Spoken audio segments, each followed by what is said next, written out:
ಹಡದಾಳ ಸೂರವ್ವ ಮಗನ ಪಡದಾಳ ಮಾಯವ್ವ ಹಡದಾಳ ಸೂರವ್ವ ಮಗನ ಪಡದಾಳ ಮಾಯವ್ವ ಹಡದಕ್ಕಿ ಸೂರಮ್ಮ, ಹೌದು. ಪಡದಕ್ಕಿ ಮಾಯಮ್ಮ, ಹೌದು. ಸೂರಮ್ಮ ದೇವಿ ಲಿಂಗ ಬೀರಣ್ಣ ದೇವ್ರನ್ನ ಹಡದಳು ಖರೆ. ಆದ್ರ ಮುಂದೆ ಏನಾಯ್ತು, ಕಾಡರುದ್ರ ಭೂಮಿ ಕೊದಲಿಗೆ ನಂದನ ವನದೊಳಗೆ ಒಯ್ದು ತೊಟ್ಟಿಲು ಬಿಟ್ಟಿದ್ರು. ಹೌದು. ಆ ತೊಟ್ಟಿಲೊಳಗೆ ಅದು ಕಂದ ಆಡ್ತಿತ್ತು. ಹೌದು. ಕೈಲಾಸದೊಳಗೆ ಶಂಕರನಿಗೆ ಅರುವಾಗಿತ್ತು. ಪಾರ್ವತಿ ಪರಮೇಶ್ವರರು ಅಲ್ಲಿಗೆ ಬಂದಿದ್ರು. ಹೌದು. ಅವಾಗ ಏನಾಯ್ತ್ರಪ್ಪ? ನೀಲಿ ಮುತ್ತಿನ ಹೊತ್ತಿಗೆಯನ್ನು ಕಂದನ ತೆಲೆದುಂಬಿಟ್ಟಿದ್ದ. ಕೆಳಗೆ ಹುತ್ತು ಬೆಳೆಸಿದ್ದ ಸದ್ಗುರುನಾಥ ಕಂಚಾಳ ಆಲದ ಮರದೊಳಗೆ ತೊಟ್ಟಿಲು ಇಟ್ಟಿದ್ದ. ಹೌದು. ಆದಿಶೇಷನನ್ನು ಕಾವಲಿಗಿಟ್ಟಿದ್ದ. ರಿಕ್ಕಿ ಚೇಳ ಮಗ್ಗಲದೊಳಗಿಟ್ಟಿದ್ದ. ಹೌದು.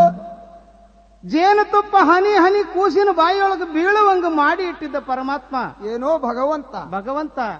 ಇಂಥ ಲೀಲೆಯೊಳಗ ಸದ್ಗುರುನಾಥ ನನ್ನ ಗುರು ಬೀರದೇವರ ತೊಟ್ಟಿಲೊಳಗ ಆಡ್ತಿದ್ದ. ಹೌದು. ಇಂಥ ಕಂದನ ನುಡಿ ಕೇಳಿ ಪಾರ್ವತಿ ಪರಮೇಶ್ವರರು ಇಷ್ಟೆಲ್ಲ ಲೀಲೆಯನ್ನು ಮಾಡಿ ಹೋದ್ರು. ಹೌದು. ಆದ್ರೆ ಮುಂದೆ ಏನಾಯ್ತು? ಏನಾಯ್ತು? ಹಡದಿದ್ದಳು ಸೂರವ್ವ ಖರೆ ಅಡವಿಗೆ ಬಿಟ್ರು. ಹೌದು. ಮುಂದೆ ಮಾಯಮ್ಮ ಬಂದು ಬೀರದೇವರ ಆಕಿಗೆ ಸಿಗ್ತಾನೆ. ಹೌದು. ಯಾವ ರೀತಿ ಅಡವಿಗೆ ಬಿಟ್ರು, ಯಾವ ರೀತಿ ಮಾಯವ್ಗ ಸಿಗ್ತಾನೆ ಬೀರದೇವರನ್ನುವಂತಹದ್ದನ್ನ ನೀನು ಹಡದಾಳ ಮಾಯವ್ವ ಹಡದಾಳ ಸೂರವ್ವ ಪಡದಾಳ ಮಾಯವ್ವ. ಹಡದಾಳ ಸೂರವ್ವ ಮಗನ ಪಡದಾಳ ಮಾಯವ್ವ ಹಡದಾಳ ಸೂರವ್ವ ಮಗನ ಪಡದಾಳ ಮಾಯವ್ವ ಕೂತ ಕೇಳ್ರಿ ದೈವ ವನದಾಗ ವಲತನ ಪರಸಿವ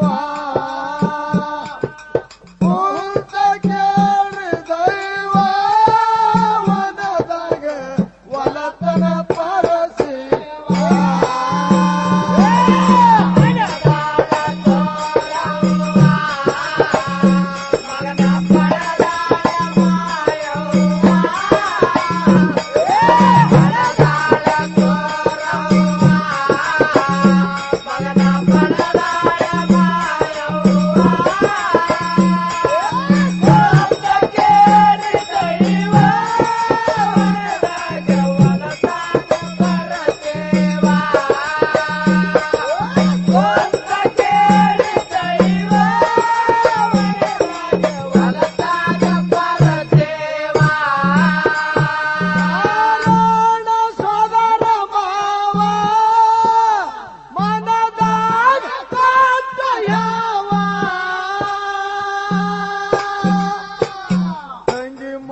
ಎಣ್ಣೆ ಹಚ್ಚಿ ಇರ್ಲಿಲ್ಲ ನಾವ ನೋಡಲಿಲ್ಲ ಶಿಶುವಿನ ಸುಖವ ಎಣ್ಣೆ ಹಚ್ಚಿ ಇರ್ಲಿಲ್ಲ ನಾವ ನೋಡಲಿಲ್ಲ ಶಿಶುವಿನ ಸುಖವ ಸತ್ಯ ಪದ್ಯದು ಒಂದ ಭಾವ ಕರಳಿನ ಕುಡಿ ಬೈದಿರೋ ನೀವ ಸತ್ಯ ಪದ್ಯದು ಒಂದ ಭಾವ ಕರಳಿನ ಕುಡಿ ಬೈದಿರೋ ನೀವ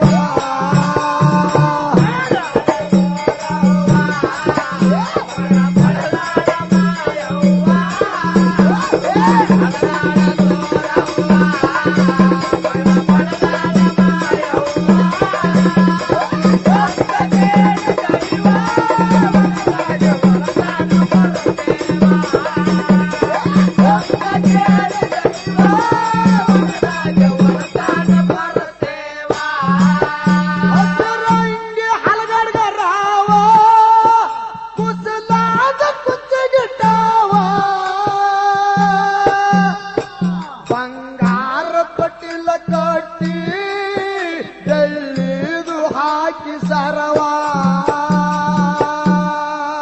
ಅವಾಗ ಹಾಸಿಗೆ ಹಾಸಿ ಮೃದವ ಮ್ಯಾಲ ಶಾಲ ಹೊಚ್ಚಿ ಚಲುವ ಅವಾಗ ಹಾಸಿಗೆ ಹಾಸಿ ಮೃದವ ಮ್ಯಾಲ ಶಾಲ ಹೊಚ್ಚಿ ಚಲುವ ಅಮೃತ ಅಡಿಗೆ ಮಾಡಿ ಸೇವ ತಮ್ಮಿಗೆ ತುಂಬಿ ತರುತ್ತಾವ ಅಮೃತ ಅಡಿಗೆ ಮಾಡಿ ಸೇವ ತಮ್ಮಿಗೆ ತುಂಬಿ ತರುತ್ತಾವ